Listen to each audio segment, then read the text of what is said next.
Hey, Markley here. This is Low Profile. Next week, we're going to pick up on Season 8 with a live episode from this year's Shirler Sundays live series featuring Kicking Giant, Anna Oxygen, and Guidin' Bear, all of the movers and shakers from the 80s and 90s Olympia music scene. As for today, it's something completely different. I'm sharing a bonus episode featuring an interview I did for KAOS last winter. My featured guest is Ricky McKinnie, one of the singers in the Blind Boys of Alabama. A listener, Hayes, recently commented that this one gets kind of dark. Well, okay then. This was released via Patreon earlier this year. If you'd like to support this show, you can sign up for flexible monthly donations at patreon.com/lowprofile. Low Profile is the recipient of in-kind support from Three Magnets Brewing Company, San Francisco Street Bakery, Schwartz's Deli, Old School Pizzeria, and Rainy Day Records, all here in Olympia, Washington. Be sure to check those places out whenever you're near downtown Olympia. All right, here's the show. Hello everybody, this is Ricky McKinnie of the Blind Boys of Alabama, and you're listening to KAOS in Olympia. Don't miss it when the boys are back in town. For KAOS in Olympia, I'm Markley Morrison, and this is a special edition of Low Profile. Gospel singing group The Blind Boys of Alabama have existed in one form or another since the late 1930s. In the first half of their career, they were a household name to gospel fans, but since the 1980s, they've found mainstream success. They've got 5 Grammys, their music has been on tons of films and TV shows, and they performed at the White House for 3 sitting presidents. My guest today is Ricky McKinnie, who has spent nearly half of his life as a member of the Blind Boys of Alabama. Ricky tells about the group's history and evolution, his own experience with disability, and their latest Grammy nomination for Best Americana Single. You've been a member of the Blind Boys of Alabama since 1989. So the band was already in full effect when you came onto this earth. Do you remember the first time you heard them? And I heard the Blind Boys a long time ago. I was young. My mother was a gospel singer. Her name was Sarah McKinney Shivers, and she was a group called G. Martin singing. But the song that moved me, Clarence was singing a song about It Ain't Nothing But Love. That's Clarence Fountain. He's the one who founded the group, right? One of the ones, anyway. One of the originals. Mm-hmm. You did some work with some other really killer gospel acts in the 70s and 80s as well before you joined the Blind Boys. I love that gospel keynotes tune, Reach Out. Reach out and touch somebody's hand. Make this world a better place. If you can reach out and touch somebody's hand, make this world a better place. If you can.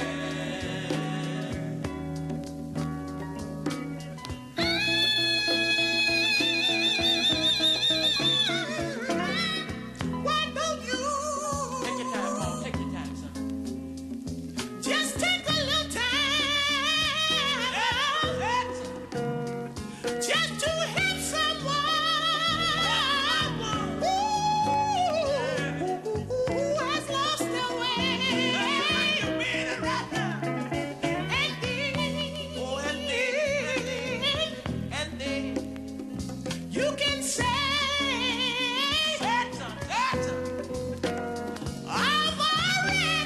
I'm already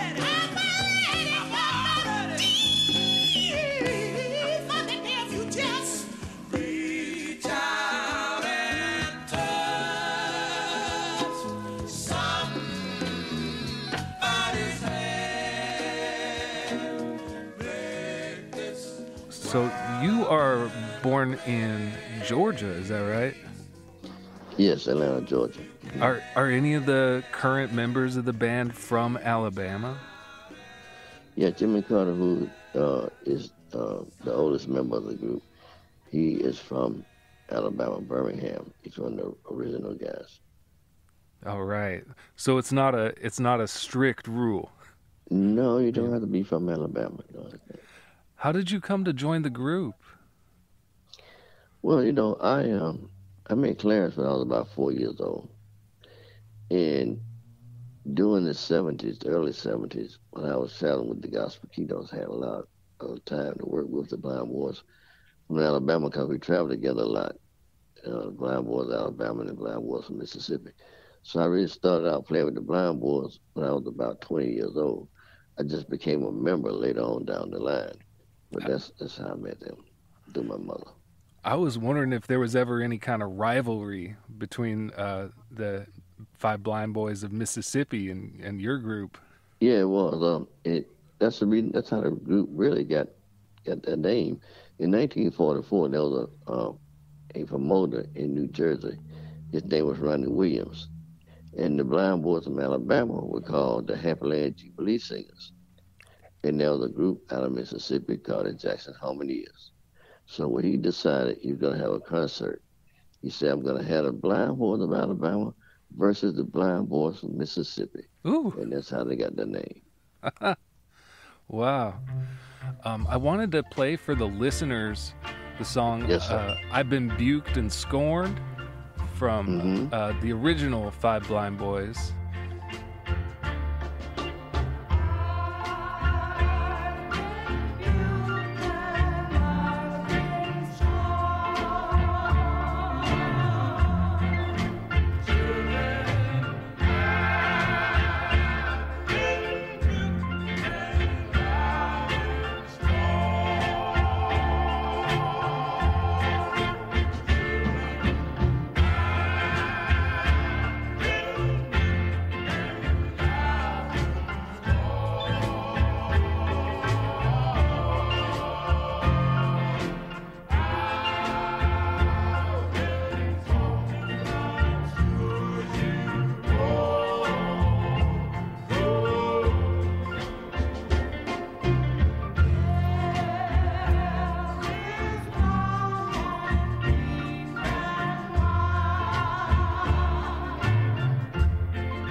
Carrying the torch for a group that's been around for 3/4 of a century, is there any pressure to stay true to the original vision of the group while still evolving and trying new things? How do you balance that? Well, I'm old school, so I know what it means to sing good gospel music. I mean, a lot of people, we collaborate with a lot of people. We are a gospel group and not a band. A lot of people try to call it a band. We're not a band, we're a singing group. Here's a tricky one. Do you think there's ever going to be a female in the group? Or is it strictly a boys' club? It's a boys' club. Okay. Another 30 years, 40 years? I'll be gone. But people need people, and working together works. So who knows? Well, you're coming to the Washington Center, and us here in Olympia and the surrounding Northwest areas, we're real excited to see you. Well, we're excited to be coming that way. I tell you, it's been a while to come doing a regular Blind Boys concert. It's going to be some kind of a time. Yeah. You've got a Grammy nod right now for your collaboration with Black Violin. The Message. Can you tell me about that single? Right. The message speaks about just coming together. The message is that no matter where you come from, if you're a preacher, you're a teacher, you're a truck driver, let's come together and we can make it work. look outside, can't believe my eyes. How can we make it better? People keep fighting, good folks dying. We're running out of time. We need a message to keep us strong. How we're going to make it. We got to rise above, see how we're clear. We don't want to live in fear. Brothers, sisters, mothers, you know we gotta come together. Leaders, teachers, preachers, you know we gotta love each other.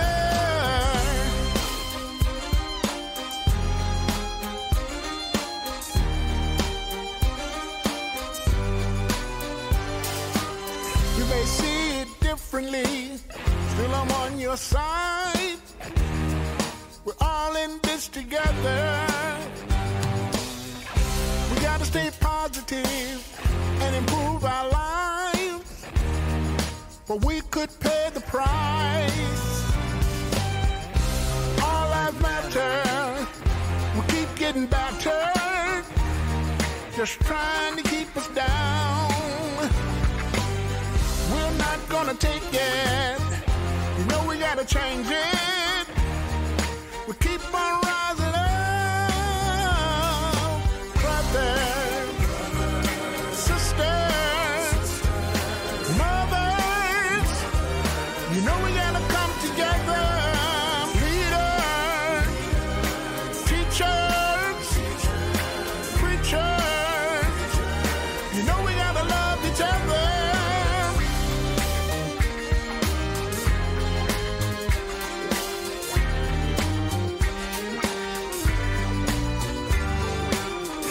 With all that's going on, there's one who's in control, and he is our creator.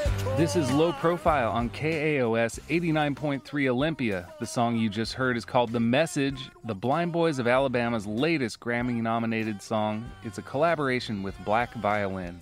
I'm speaking today with Ricky McKinnie of the Blind Boys, who will be performing at the Washington Center for the Performing Arts in downtown Olympia this Friday evening.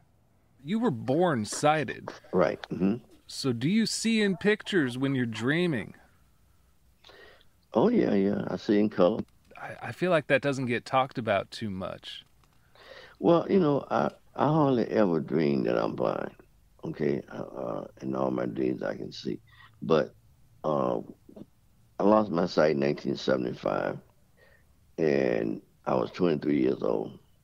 I had what they call phantom sight, which made it where your brain, it visualized pictures in your head. That's the way, you know, and it goes to your eyes, to you. But anyway, but with phantom sight, I have seen so long that sometimes I can still visualize these same pictures in my head.